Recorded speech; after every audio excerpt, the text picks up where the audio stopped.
Welcome to another episode of The Brand Called You, a podcast and podcast show that brings you leadership lessons, knowledge, experience, and wisdom from thousands of successful individuals from around the world.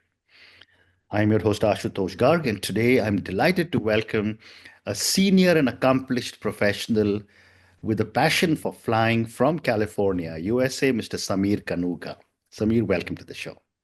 Good morning, good evening. Thank you so much, Ashutosh. Pleasure to be here. Thank you. Samir is a chief financial officer. He's a co author of a book titled Connecting the Dots, Building Your Network and Legacy. And in addition to his passion for numbers, he has a passion for flying. So he's an FAA rated airline transport pilot and a certified flight instructor.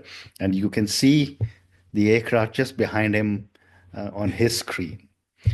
So, Samir, let me start by asking you about the screen behind you, which is your Yeah, personal philosophy: live playfully, seek adventures, be inspiring. How that's has this right. guided you throughout your career? That's right. It's something that I look at all the time. So as you can see, it's the background on my Zoom and it's the background on my cell phone.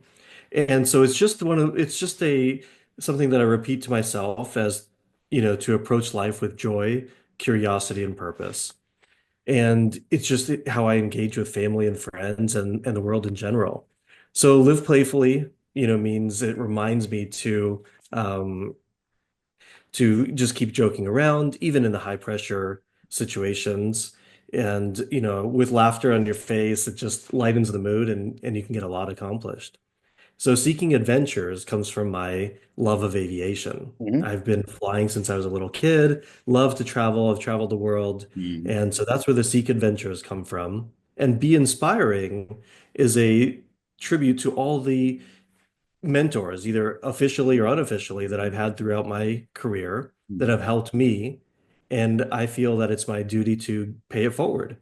So I always seek to help the younger generation of finance professionals and people that are interested in aviation. I've given so many first flight demonstrations, so I love paying it forward, and I think that's really important. Amazing, amazing. And what a great response. And I just love this philosophy. And I'm sure a lot of our viewers and listeners will be able to pirate your philosophy of live playfully, seek adventures, and be inspiring. Thank you for sharing this. Let's now talk about your professional life. Can you share some key moments from your early career that has shaped your journey towards becoming a CFO? Yeah, I think I was destined to become a CFO. So Hmm. my dad has been a CFO for the past 40 years. Okay. My mom works in accounting, and my wife, she was a controller at an advertising company here in Phoenix before we had our three kids. So we have twin girls and a baby boy now. So it's their passion that have really planted that seed for my own path in Hmm. finance. Um, I've worked in numerous different industries, Hmm. banking, aviation, manufacturing, and hospitality. And each of them played a little part in building the CFO that I am today. It's all been great experiences. And really, in the end, being a CFO is not just about the numbers, but it's about the connecting people and the relationships all together. Well said. Well said. And Samir, what do you believe are some of the most critical skills for a CFO in today's rapidly changing business landscape? Yeah, it's there's so much technology changing right now, Mm. and it's it's far beyond the numbers, as I mentioned. It's about managing technology, people, and in the end, business fundamentals. So the ability to work with people is critical. It's driving relationships between your clients, your vendors, your banking partners or financiers. Um, and all of that drives success. So being a CFO now means that you really need to adapt quite a bit, Mhm. stay ahead of the technology, and never forget the fundamentals. Cash is Absolutely. always king, and um, Absolutely. Well said. And the other aspect that I have seen in the role of a CFO is managing risk. So on the one side, you've got this amazing amount of technology coming all over, and yet on the other side, there's a globalized world. How does risk management play into your financial strategies, and how do you approach it? Yeah, great question. So risk management is something that I feel that it's at the core of one of my strengths. And that all stems from the aviation background, being a airline pilot and flight instructor. Mm, And so in aviation, you're always trained to learn or watch for what's around the corner, plan for the unexpected and develop that safety first mindset. So just like in flying, when I'm preparing for the flight, I'm looking at the business fundamentals and running the what if scenarios. mm, So, um, just looking for what are the potential challenges before they arise, either market shifting or operational risks. And I want to clarify that risk management, I'm sure you've heard that moniker, the CF no, mm, because CFOs are usually saying no to a lot of correct. things, right? Mm, And I like to think of myself as a CF grow. I mm, love growing businesses. So I'll preface the answer by saying risk management isn't about avoiding challenges, but it's understanding them, preparing for them, and then mm. finding opportunities within them. Fascinating. Well said. And, when companies go through rapid growth, there are a lot of challenges, both in terms of managing risk, making sure there's enough cash in the system, making sure the systems and processes are okay. What are some common pitfalls you have seen that companies Sure. face? Rapid growth is exhilarating. I mean, what can you say? It's fun. Correct. And it's also when the companies are the most vulnerable Mm, of losing sight of what truly matters. So for me, any success I've had throughout my years has been when you have the most amazing team in place. mm, So growth is a team sport, and the right people make all the difference. mm, So I'd say a common pitfall during periods of rapid growth is mm, losing focus on business fundamentals and most importantly, the client. So when companies get caught up in scaling operations, mm, chasing new opportunities, they can neglect the very people that help drive the revenue, the clients. mm, So, mm, and if you're not taking care of your clients, someone else will. mm. So I would say stay grounded, Yeah. invest in building and retaining a strong team, and keep your eyes on the fundamentals. Mm. Well said. So, you a few minutes back you were telling me about CF no versus CF grow, and you are a CF grow. How do you handle conflict when financial decisions are at odds with the goals of other departments, which is where the CF Sure. no is probably coming in the forefront? The CFOs have a great spot in the organization because we have so much information. Mm. We have all the data at our fingertips. Yeah. And so when we're managing with other departments, I like to be very collaborative Hmm. and very open. And so always have a whiteboard and data, and we just Mm. work through the situations. So it's really important to understand Mm. and see the perspective of all stakeholders of the business. Mm. In the end, we're all looking for the same thing, is Correct. to take care of the client and be able to grow profitably. Mm. Well said. My next question, Samir, is on technology, and finance has traditionally been a department in most organizations that has adapted to technology very quickly, and yet it is constantly evolving and changing. How has technology, particularly AI, data analytics, blockchain, how has that influenced your role as a CFO? Yeah, it's a game changer. The rate of technology evolving right now is so fast, Mm. and it'll only get faster as the years go on. Yeah. Um, what I do is I like to use AI, and first I understand the limitations of it, Mm. right? So AI will never replace the human element. Mm. It can't meet with employees, clients, vendors, or walk the manufacturing floor. So it doesn't have the ability to build relationships or understand context or inspire teams. And so my advice is just to use the tools for what they are. It's Mhm. a enabler, and never forget the importance of powerful Mm, communications and personal connections. mm. Well said.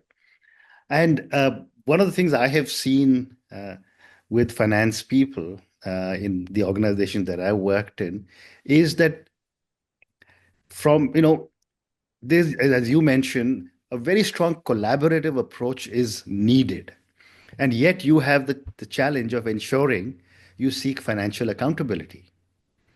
That's right. How do you foster a culture of financial accountability within the organization? Very open and direct communication. So transparency is builds trust. Hmm, Trust is the foundation for accountability. So I encourage my team always to flag errors or challenges early and bring those to my attention. hmm, I don't like surprises, and nobody does, hmm, especially in the world of finance and accounting. hmm, And so I always create an environment where it's safe hmm, to own mistakes and be proactive in problem solving. hmm. So it's never about the blame, it's just about the solutions. Correct. Um, so that collaborative approach Well in said. problem solving Well is said. really There's important. also a very interesting we-they relation that comes up in many organizations between finance and operations. Mm, How do you work towards ensuring alignment between finance and yeah. ops? It comes down to data. And I remember at Royal Paper, it was a heavy manufacturing Hmm, facility. hmm, And so I would constantly walk the manufacturing floor to try to gain the perspective of the employees and throughout the organization. okay. I was just going to ask you about Royal Paper. So I'm going to ask you for little more detailed kind of response. How has your experience at different organizations such as Royal Paper Converting prepared you for your current role? Oh, Royal Paper was transformational. Uh-huh. I was, I had the ability to work with my dad for many years, and I approached it with a curious mindset. So coming into this, I had no manufacturing background. Mm, I had to learn exactly, how the business made money and the products we made and the clients we served. So with that curious mindset, I spent hours every single day walking the manufacturing floor all the time, meeting with employees and customers and clients and vendors and everybody. mm, mm, And that was so important to learn the intricacies of that business. mm, So I knew that when we did something on the production floor, exactly how that impacted the financial statements. And it's really important, I'd say the advice for any aspiring CFO is learn the business and the levers mm, associated with it. So mm. what drives revenue? What drives margin? How are all these impacted and how do they all correlate to each other? Well said. Can you tell us a little bit about a time when you had to make a tough financial decision? And what was the outcome? And of course, I don't want any names. Well, I would go back to a Royal Paper. Okay.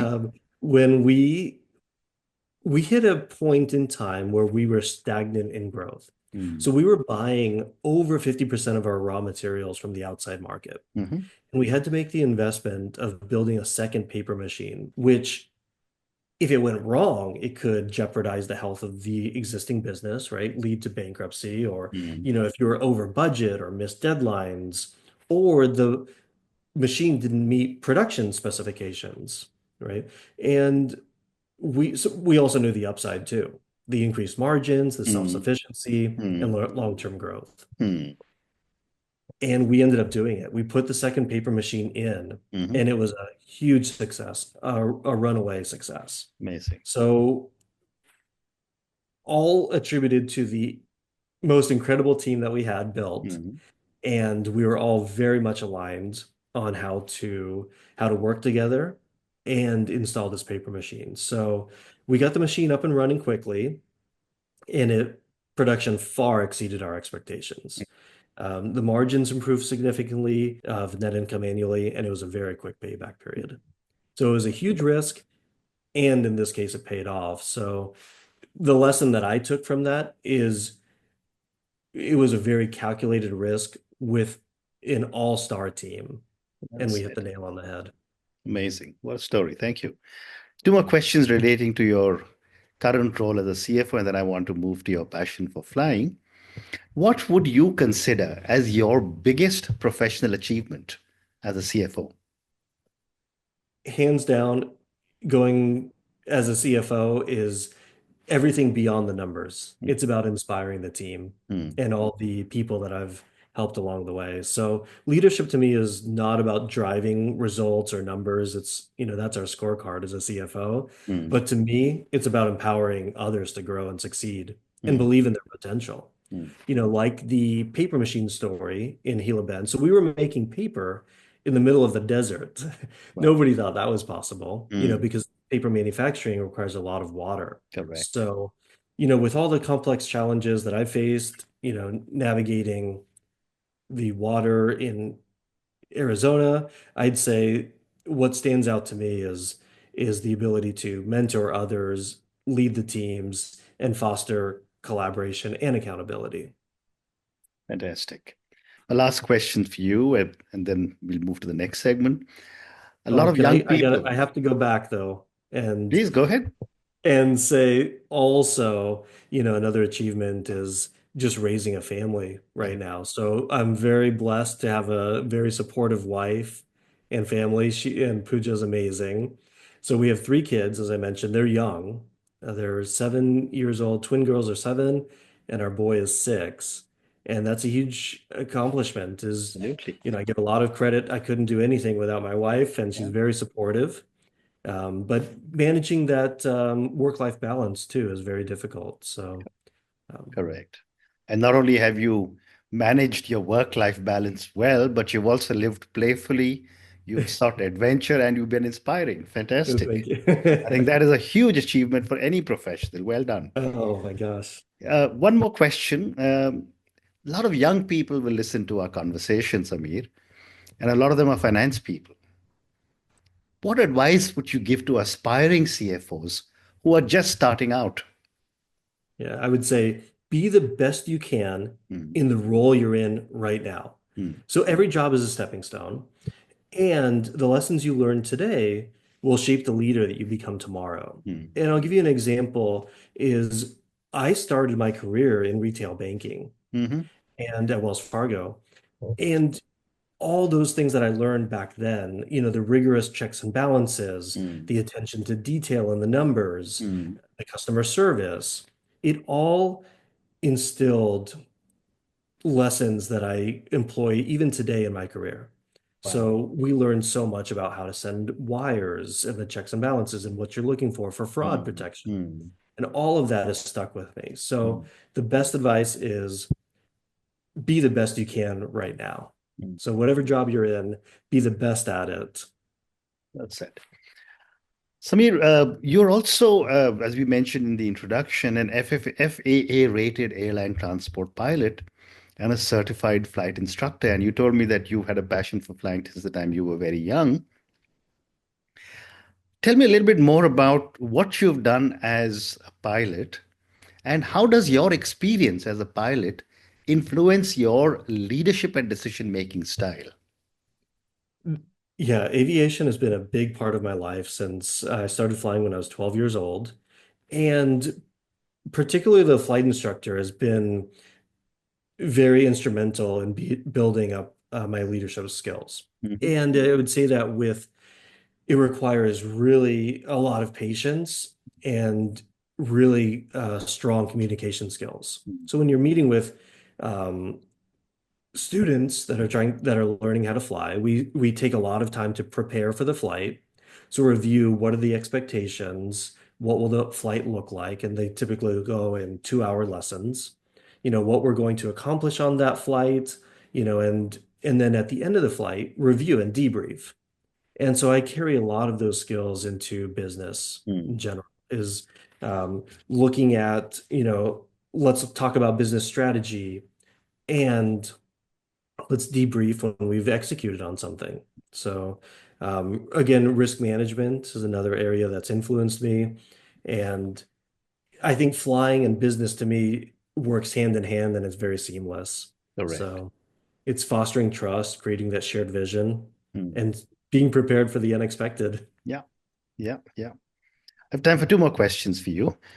How has volunteering with the FAA safety team contributed to your own personal and professional growth?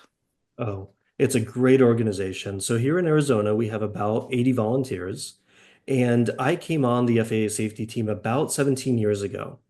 When I started, the FAA was making a big push and encouraging development in the area of runway safety.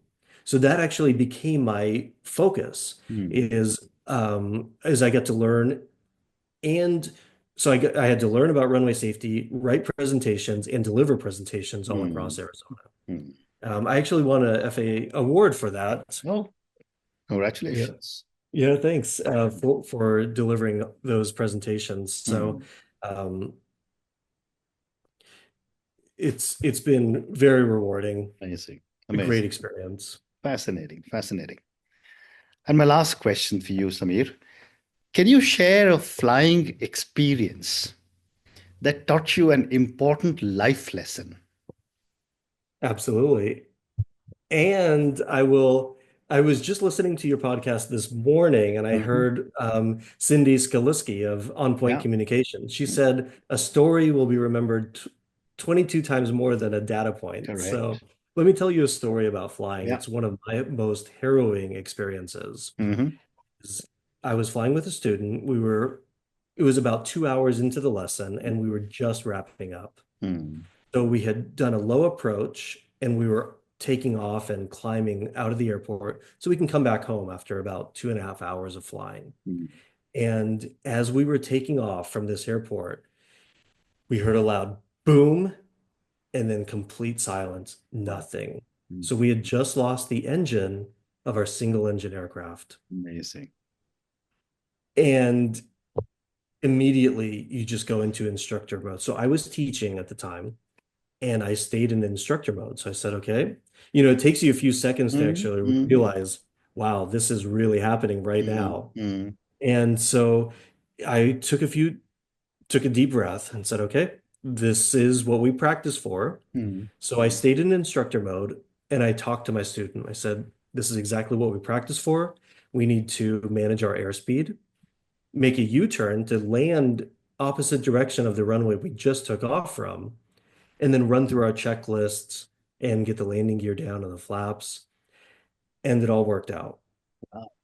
So the story or the what I learned or the takeaways from all that is number one, enjoy life to the fullest because you never know. Correct. Was we were over 2 hours into a flight and everything had gone perfectly, Correct.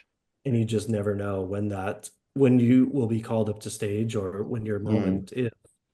And so the other lesson I learned is the importance of building a great team and powerful communication. So as a leader, I don't try to be there for every single decision that my Hmm. team makes. I'm really there to help guide and support. And that's what I did is I stayed in instructor mode and talked my student through the emergency. Wow. And together we landed and it was a lot. That was, of course, as when you get out of the airplane, there was oil everywhere. Uh, Hmm. and then you start shaking and realizing what happened. But from the time of the incident, from the boom to being on the ground was only maybe Hmm. 25 seconds. It Wow. happened really quickly. Amazing. So Amazing. preparation is key. Yep. And of course, maintaining your composure and guiding your student. But on that That's note, right. Samir, Yep.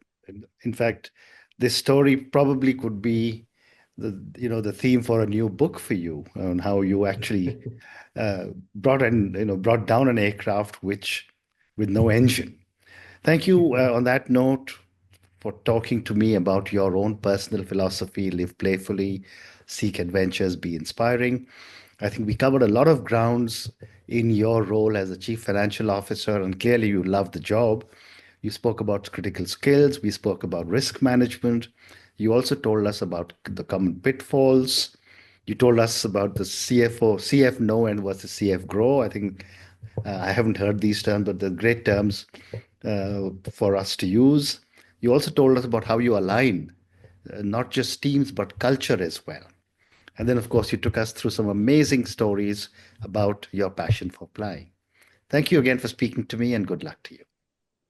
Well, thank you for all you do for our community. I've learned so much from your podcast, and congratulations on the 9 books you've published, with more coming, I heard. Thank you.